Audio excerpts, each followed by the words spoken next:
Con el final de Daima terminó la última obra que nos dejó Akira Toriyama, y decir que generó sentimientos encontrados y hasta tensión en la audiencia es decir poco. Desde gente que la ama por lo que ofreció hasta fanáticos que la detestan por varias razones, desde el ritmo, las ideas y bueno, el canon. Así que bueno, hola y bienvenido a PBZ. El día de hoy vamos a ver qué nos ofreció esta serie con 20 episodios de Toei Animation, como siempre, por partes. Daima.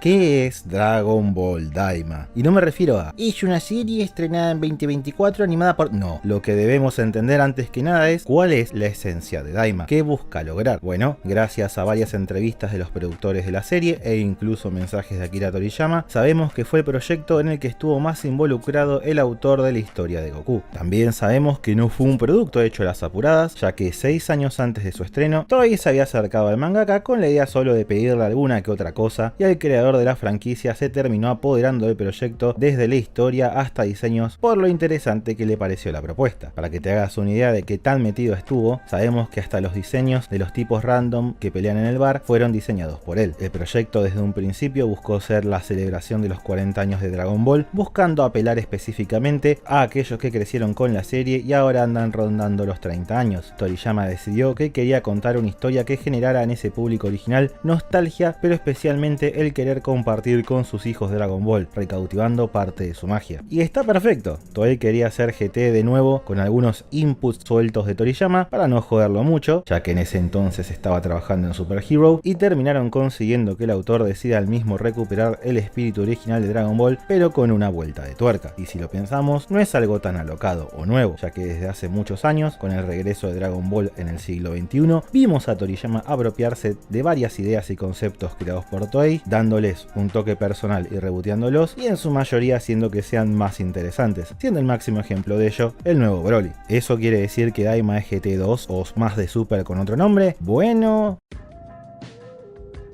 Personalmente creo que lo que hace interesante a Daima es que nace tratando de recuperar esto y emular el pasado, pero al final del día terminó siendo algo distinto. Sí, uno puede decir que Dragon Ball es aventura, pero ¿alguna vez tuvimos algo tan así? Lo más cercano de recorrer un nuevo mundo fue con la primera historia, donde Goku no conocía nada y para nosotros era la combinación de cuentos clásicos y tecnología futurista, pero acá estamos descubriendo un reino totalmente nuevo con múltiples facciones, culturas, arquitecturas y reglas, como una saga de Namek en esteroides, pero sin caer en la trampa de ser un calco exacto de ella. Y es interesante porque juega con tropos que ya fueron vistos en Dragon Ball, pero los profundiza en otro nivel, y lo más importante de todo, que introduce una faceta totalmente nueva a esta historia de una forma más orgánica que por ejemplo los múltiples universos que vinieron con Whis y Bills, a quienes por cierto les recuerdo que amo, al igual que la escena donde plantean todo esto. ¿Y por qué es más orgánico? Simple, porque Daima toma algo que se mencionó por arriba en la saga de Buu y busca explorarlo de una vez por todas. Es más, de cierta forma complementa dicha historia porque le da peso a por ejemplo la posición política de Daura y todas las ramificaciones que implicó su muerte a manos de Majin Buu, dejando incluso pistas a lo largo de toda la serie, desde comentarios de personajes random y detalles de fondo, de que este tipo efectivamente era un buen rey y que hasta tenía una relación complicada con el padre, es más de lo que hubiera esperado ver en mi vida sobre Daura. Lo que diferencia a Daima de sus predecesores es que por un lado tuvimos a un GT que intentó calcar fallidamente a la serie clásica, solo para dar marcha atrás y volver a la fórmula de Z de golpe a golpe, pero sin la sutil sustancia que tenían esas historias, mientras en el proceso intentan meter conceptos nuevos que quedaron medio colgados y sin explorar, y no llegan a nada, fallando en alcanzar su potencial.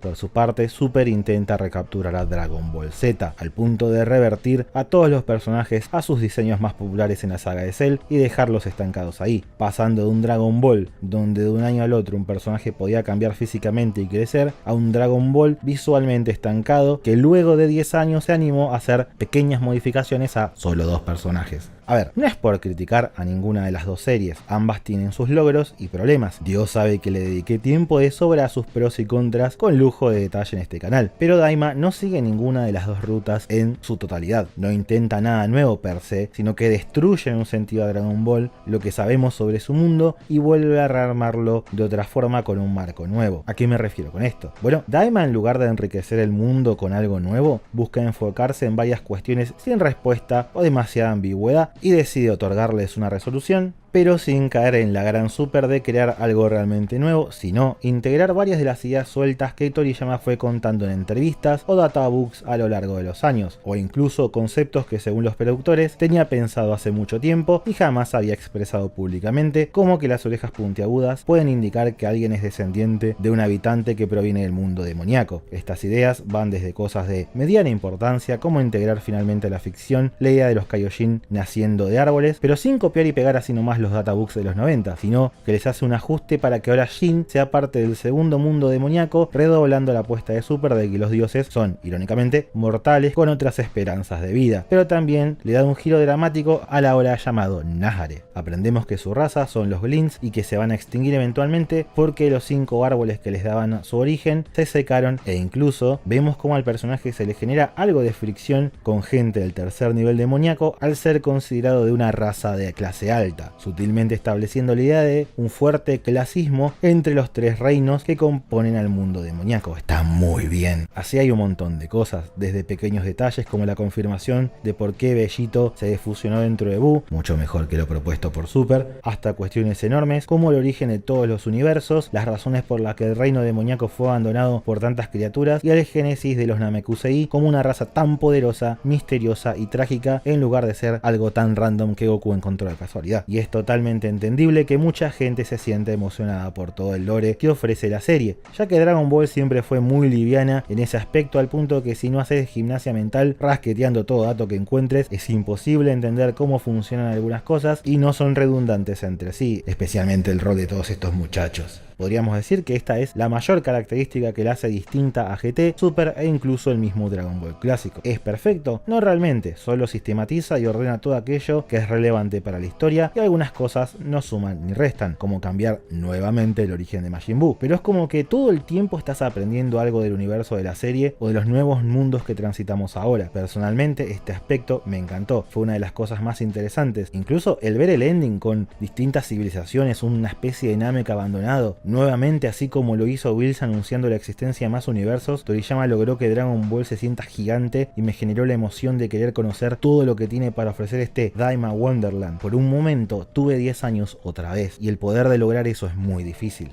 Pero el lore no lo es todo, no es suficiente para que una serie sea buena, por lo que...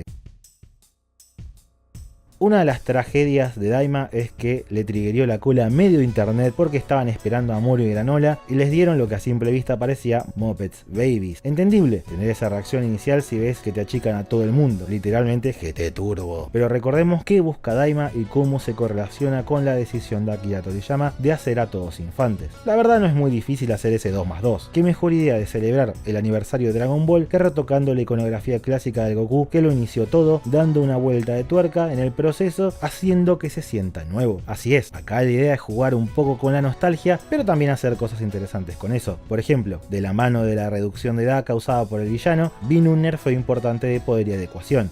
Es gracioso, porque una de las razones por las que Toriyama hizo crecer a Goku fue porque le costaba desarrollar en el dibujo combates teniendo al protagonista brazos y piernas tan cortos. Y acá eso se vuelve un problema para el muchacho que ahora le cuesta calcular y alcanzar distancias, haciendo que el ñoibo vuelva a ser necesario.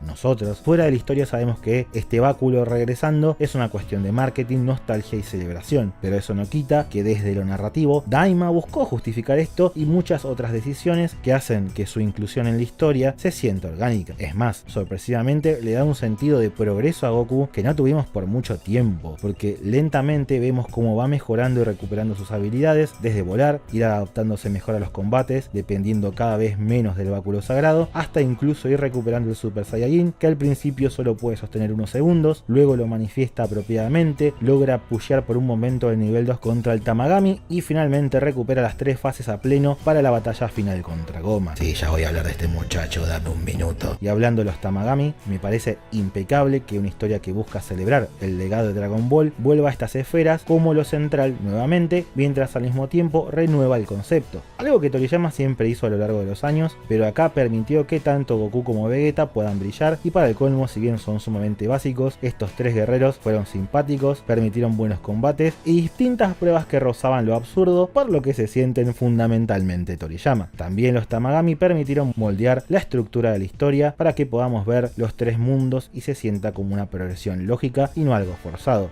Y así vemos un poquito de cada cultura e historia, y en definitiva presentar una aventura bastante Dragon Questera, entre comillas, que también formó parte del ADN de Toriyama como artista. Ahora, no todos son luces, colores y alegría, porque la serie definitivamente tiene algunas cuestiones que son chocantes para más de uno, y la principal de ellas es el ritmo. Como ya sabemos, esta fue la primera vez que Akira Toriyama se vio en la situación de ser el escritor de una serie de TV, lo cual implica reglas totalmente distintas a una película, y ni hablar de un manga. Esto hace que pueda sentirse una pequeña curva de aprendizaje de parte del mangaka, ya que empezamos con la historia de una forma muy lenta, pero ya para el tercer y cuarto capítulo se empieza a dinamizar la cosa. También hay cierto orden de eventos que hace que algunos episodios no se puedan apreciar tanto. Por ejemplo, el capítulo de los gigantes en una burbuja está muy bueno. Es Toriyama recuperando una de las pocas ideas que aportó para GT y simplemente propone explorar un mundo extraño y vasto con los personajes, y para mucha gente se sintió como relleno en una serie que justamente busca mostrar distintos mundos del reino demoníaco. O sea, es literalmente lo que busca Daima. ¿Por qué generó esta reacción acá? Bueno, creo que tiene que ver con que fue una historia posicionada justo después del capítulo donde Vegeta derrota al segundo Tamagami, y con ello se estaba armando el momentum para ir al primer reino y romperle la cola a Goma, y los gigantes cortaron todo ese flow de recta final que se venía armando. Para mí, si pasaban este capítulo antes del Super Saiyajin 3 de Vegeta, seguro era bien recibido. Otro aspecto que por lo menos a mí me rompió un poco las pelotas es que todos los personajes que van al quest tienen aunque sea un momento para brillar y aportar en la historia, menos Piccolo, que tiene algunas interacciones buenas, especialmente con Neo al recordar a su padre, pero no me pareció suficiente, más si consideramos todo lo que aprendemos y la centralidad que tienen los Namekusei en este mundo y obra. Hay otras cosas que también necesitan más tiempo, como el momento de Glorio con Arinzu. No hacía falta 3 capítulos de flashback ni nada, solo un extra durante la conversación definitiva entre los dos para fortalecer el sentimiento del Han Solo demoníaco, como hicieron acá en Kenshin.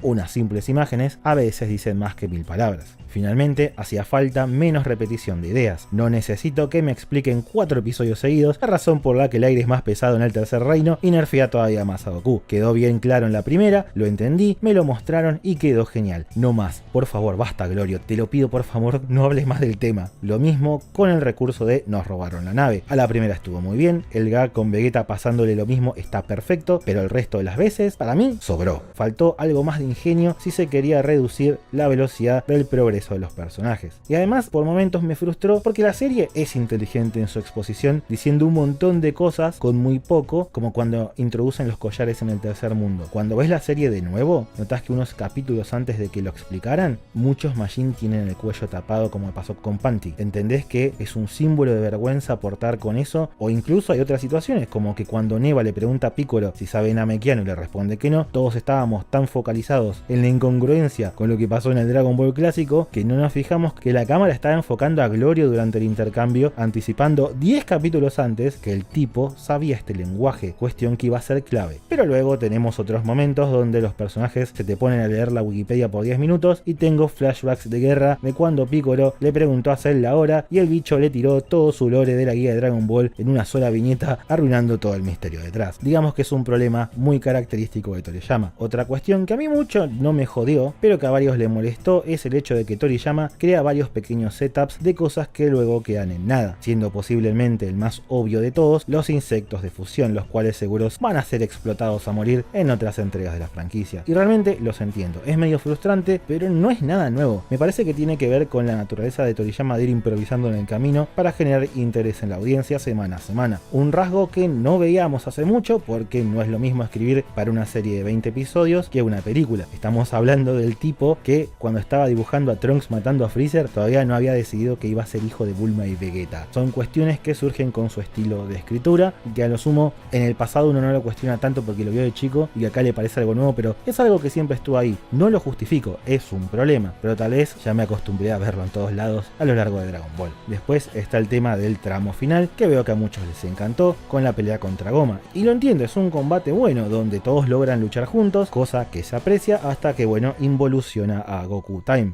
Personalmente no me generó demasiado porque sentí que Daima entró en el mismo piloto automático que por ejemplo Super Hero en su clímax, jugando con todos los tropos de siempre que caracterizan al Dragon Ball moderno. Para mí, lo letal fue que Goma hasta el momento de la pelea me gustaba bastante, siendo un villano gracioso evocando algo tipo Pilaf, hasta que se volvió un tipo duro genérico sin carisma, literalmente el Jiren 2. Es más, es medio triste que al tener ese traje demoníaco que ya viene usando Toriyama desde hace muchos años, incluso en otras franquicias, al darle músculos a este muchacho, se terminó volviendo un clon del antagonista final del anime de Super. Hasta tienen el mismo.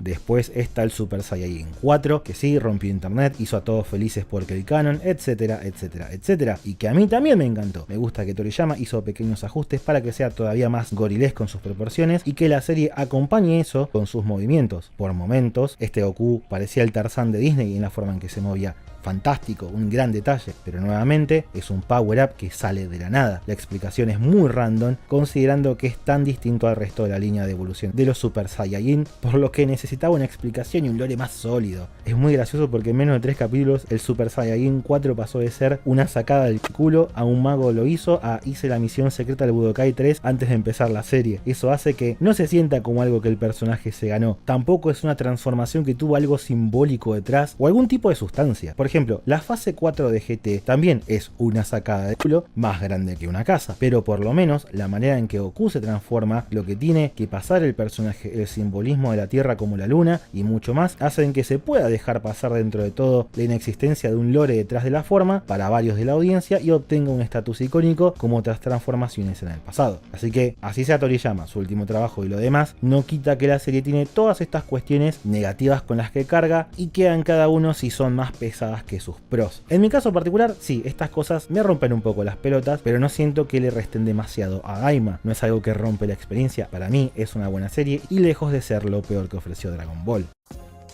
Así que bueno, eso es Dragon Ball Daima, una pequeña celebración que organiza el mundo de Dragon Ball y su lore, expande algunas ideas, tiene algo de fanservice más que nada al final, y que si bien no hay lo que llamamos desarrollo de personajes, hay interacciones muy buenas, desde pequeños silencios con cargas emocionales, hasta chistes que van desde boludos y simples a otros que son bien para adultos, le hace para el target de la serie, sin caer en ser algo por neta, sino cosas como el chiste de Vegeta y Bulma en la ducha, que no es casualidad que la pegara tanto en internet, porque es algo que le llega a cualquier adulto que estuvo en pareja, aunque no haya pasado esa situación exacta. Hay cosas para criticar, absolutamente, posee vicios clásicos y nuevos de Toriyama que vinieron con el nuevo medio en el que trabajó, pero también hay discusiones o críticas que realmente carecen, a mi parecer, de sustancia. Por ejemplo, el tema ineludible, el canon. Hay gente que odia a Daima en principio simplemente porque es incompatible con Super, entonces, no me mataron a Super, alguien puede pensar en Toyotaro que ahora tienen que arreglar esto. Es como, man, esto es Dragon Ball, 42 tomos que tienen un principio y un final. Todo lo que estamos teniendo hasta acá es un extra, un canon entre comillas, que ya tiene múltiples rutas desde hace mucho tiempo. Ya tuvimos esta conversación en otro video. No quiero caer en el discurso de cerrar el orto, consumir producto y no pienses, porque hay cosas para criticar, como ya hicimos a lo largo de este video, y que seguramente ustedes también van a hacer en los comentarios, son perfectamente invitados a hacerlo. Pero que la continuidad sea el problema en sí mismo, ¿te parece que es algo que Toriyama le preocupó en algún momento eso? ¿Que es un problema solamente de acá?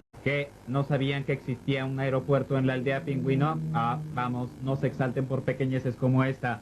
La vida es bella, hay que vivirla con alegría.